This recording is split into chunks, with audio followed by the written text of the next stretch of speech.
आपने देखा होगा कि जो इंटरफेस अभी हमारे सामने दिखाई दे रहा है, बेसिकली इस तरीके से हमारे सामने कोई भी मैगज़ीन, कोई भी न्यूज़पेपर या हमारी ख़ुद की टेक्स्ट बुक होती है। अब लेकिन उसमें जो पिक्चर होती है उसको एक पोजीशन दी जाती है, वो कैसे हम उस पिक्चर को कैसे या इमेज को कैसी पोजीशन देते हैं।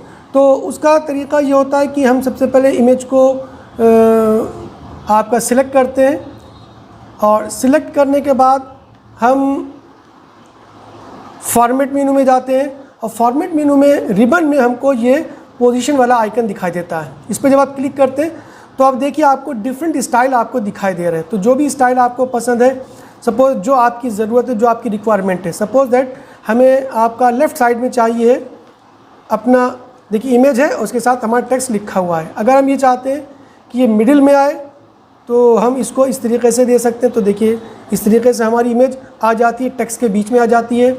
अगर हम ये चाहते हैं कि हम राइट कॉर्नर पे आ जाए तो देखिए राइट कॉर्नर पे आ जाती है। ठीक, तो इस तरीके से हम इस इमेज की पोजीशन को बदल सकते हैं, बहुत आसान है। तो देखिए इस तरीके से हमारे डॉक्यूमेंट में, हमारे जो पेज है उस पर हमारी इमेज जो है वो इंसर्ट हो जाती है। इसके अलावा एक टेक्स्ट रैपिंग ऑप्शन आता है। इस टेक्स्ट रैपिंग ऑप्शन में भी हमको बहुत से ऑप्शन दिखाई देते हैं। हमको अपनी इमेज को आपका इस मोड में कन्वर्ट करना है, हमको फ्रंट ऑफ द टेक्स्ट चाहिए तो देखिए फ्रंट ऑफ द टेक्स्ट आ गया, यानी कि टेक्स्ट के इस तरीके से हमारी इमेज आ जाती है।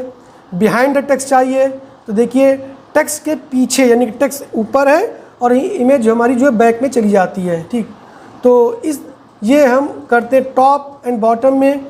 जो पुरानी हमारी बिल्कुल स्टार्ट में जैसे थी वैसे हमारी इमेज आ गई।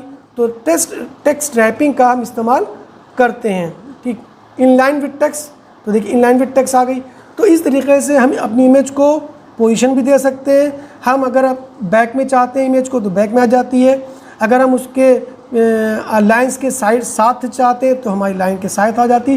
तो इस तरीके से हम अपनी एक अच्छी फॉर्मेटिंग, एक ज़रूरत के हिसाब से जो इंटरनेशनल स्टैंडर्ड है और जो एक रिक्वायर्ड है उस तरीके से हम अपनी फॉर्मेटिंग कर सकते हैं, और हम ये काम MS वर्ड में, माइक्रोसॉफ्ट वर्ड में कर सकते हैं। तो ये आप एक प्रैक्टिस के लिए आप एक मैगज़ीन लीजिए या कोई न्यूज़पेपर लीजिए और उसके बाद उसको देखकर ही इस प्रैक्टिकल को परफॉर्म करिए, तो आप एक अच्छी तरीके से सीख पाएंगे। फिर उसके बाद आप अपना खुद का एक ऐसा कोई आर्टिकल या एक न्यूज़ या एक पेज या एक आप लेसन तैयार करिए, और उसके बाद उसका प्रैक्टिकल करके देखिए क्या आपको वो चीज़ आ गई है। क्योंकि प्रैक्टिकल लाइफ में, प्रोफेशनल लाइफ में जब आप काम करने जाते हैं या अपना खुद का काम करते हैं, ई बुक बनाते हैं या ई बुक बनाकर बेचते हैं या किसी के लिए बनाते हैं, एज ए फ्रीलांसर काम करते हैं, तो आप इसको जब करके देखेंगे, बार बार प्रैक्टिस करेंगे तो एक आप प्रोफेशनल वे इसको दे पाएंगे। तो प्रैक्टिस से ही आप सीखेंगे।